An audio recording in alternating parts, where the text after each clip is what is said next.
Hi guys, I would like to share with you how to make a gelatin plate, and this is a recipe that has been given to me by Heather Hunter. So I'm going to use the information on this sheet, which I will also print down in the description box, but let's give you a demonstration on how to make your homemade gelatin plates. Okay, so the one that I'm going to concentrate on today is going to come, we're going to make it in this little tray. The handles have been glued shut, but just in case our fluid that we put in overlaps and we don't want it to run out.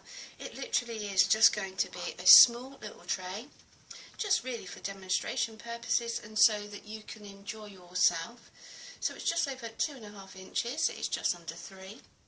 And in total length it's approximately 5 inches, and we are only really looking for nothing more than it's a couple of centimetres, or certainly around about 1/4 or 1/2 inch at the most in depth. So how are we going to go about using our measurements? We're going to measure how much volume we require in this little tray to work out the other ingredients, which is going to be sugar.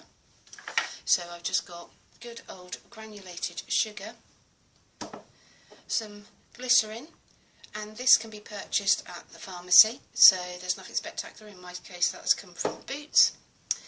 Some gelatin, so I've just got 2 packets here because I do know that I'm going to need more than the 12 grams. And in this case it tells you it just comes in 12-gram packets, and you're going to need something to do some measuring with, weight-wise, and obviously some fluid, a measuring system so you can measure out your water. Right, let's crack on. So first of all, I said about we need to find out the volume of our tray. So, because you may not have a tray exactly the same as the one that I have. So I've got a jug of water here, and I'm just going to roughly pour it in until I get approximately a couple of centimetres, no more than. I've kind of filled the level, you can't see, but I filled the level to around about 1.5 centimetres. Now I'm going to transfer the water into another measuring jug, and so I can attempt to measure the volume. And it's roughly telling me it is 150 mils of water is required, or that's the volume required for my gelatin plate. So using Heather Hunter's lovely chart, and this is so you can understand in the bottom of the description when I put in, so you can work out your own measurements. So the volume is around about 150. Now, looking at her chart, I've got the volume at 198 or the volume at 132. So we're going to work with 132 because that's the closest to 150 mil. It then tells me that I am going to need 60 mils of water for this particular recipe. So we're going to get 60 mils of water. That's how we're going to start this recipe. So transfer until I get approximately 60 mils of water, which I have done. And then it tells me on my chart that I am going to need 30 grams of sugar. So I've got my bowl, my measuring system. Let me turn it on, and we literally are going to measure out 30 grams of sugar. Got my spoon, lifting that up, and this is just so you get a general gist of how things are going to work out for you.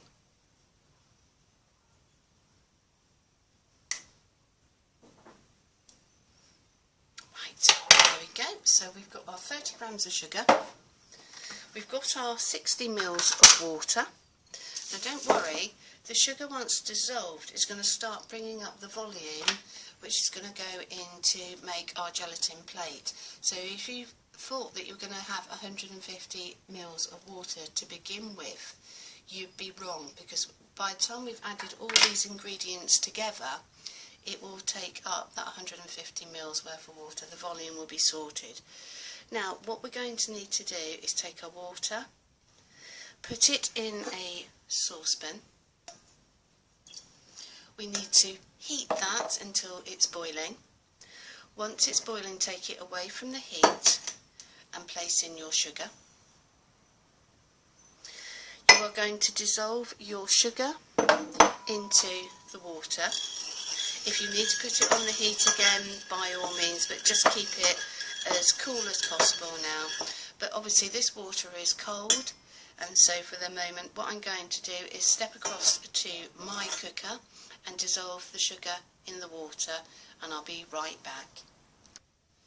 Off camera, I've obviously now dissolved the water and the sugar on the cooker, on the hob.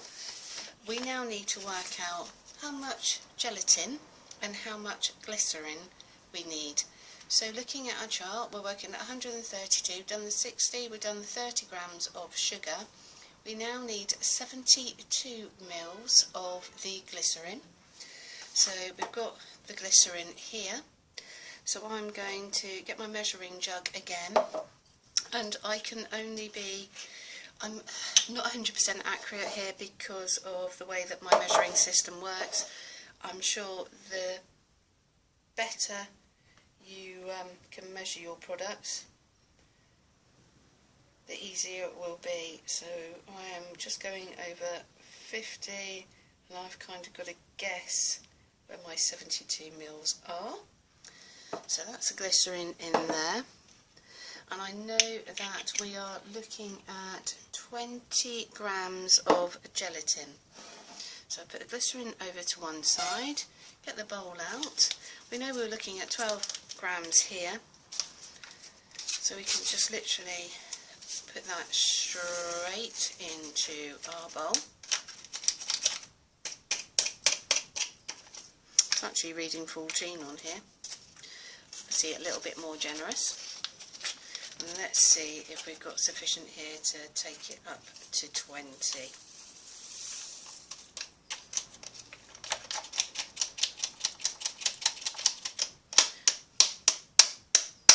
There we go. So we've got our 20 grams of gelatin, got our glycerin. Now what we're going to do is combine them both together.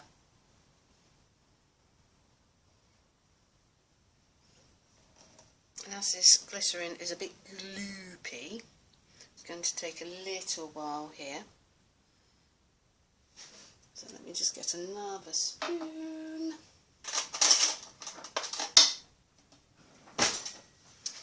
Right, I'm sure you don't need to watch, so we are just going to combine them both. Just look at that gloop. So there you go, there's part of the volume already.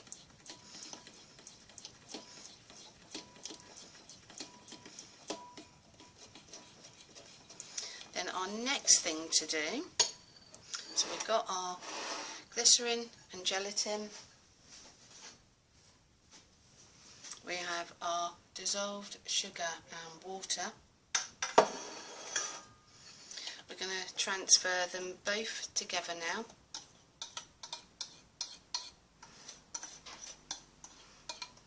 Then we're going to take them to the heat, and we're going to gently warm both of them up. So, and we are looking to dissolve the gelatin with the sugar and the water over a low heat. You don't want to bring this to a rolling boil. You just want to be able to dissolve the gelatin in the water.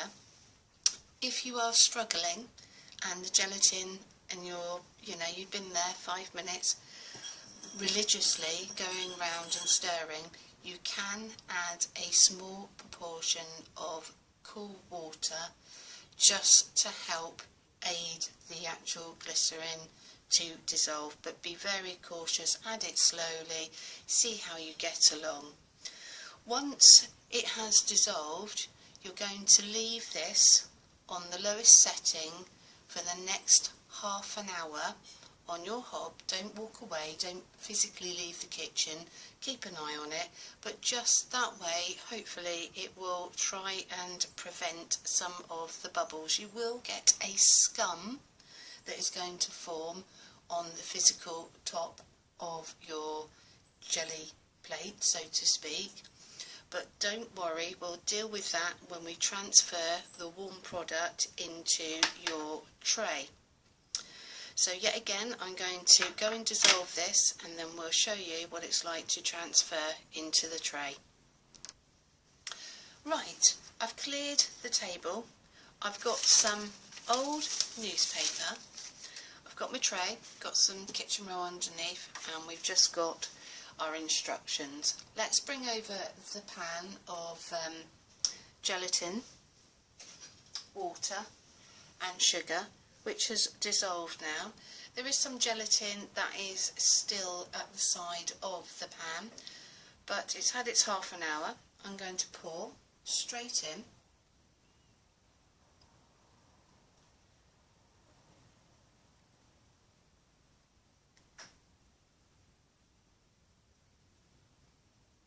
Trying to get as much as I possibly can, because every part of that is my gelatin plate. So that's pretty vital to get it all in.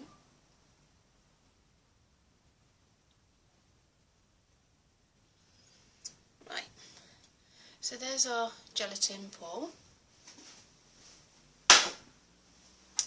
What I've chosen the newspaper for was, in this case, the plate has come out virtually bubble free, but you might get a scum.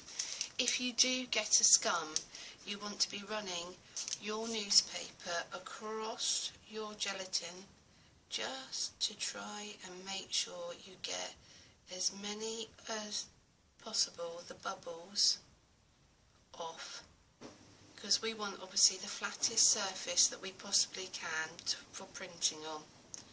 So I'm just running this really gently over the top. There we go. And I'm just going to put that down on the kitchen towel. Now what I need to do is it needs to be left for at least half an hour where it is before it gets moved yet again onto another flat surface, and this time tomorrow, so leave 24 hours, you're going to need a warm knife, and you can gently go round the outside edge and actually gently lever out your gelatin plate, and I will carry on and demonstrate in a few more videos what you do once you have removed your gelatin plate, and we'll do some jelly printing on it. You need to take it out and make sure that for the moment I would be inclined to, if you've got some plastic documents or any form, this is just a very thin layer of plastic, I would be inclined to keep your gelatin plate in the tray if possible. If not, if it has to come out because you want to use the product, make sure that it actually has a piece of plastic at all times when it's not in use, protecting the bottom and protecting the top. Don't leave it in direct sunlight, just treat it with respect. It doesn't need to go in the fridge.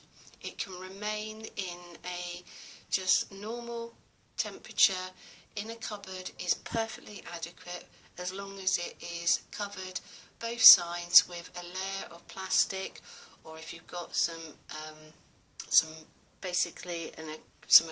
acrylic plastic, whatever, but it does need to be just given some form of protection so it doesn't dry out. Right guys, hopefully that has been of some help. As I said, I'll put in the description box these measurements so you get an understanding, and hopefully you just need to keep doubling up on the ratio and then you can make much larger gelatin plates. Anyway, I'll catch up with you soon. Bye bye.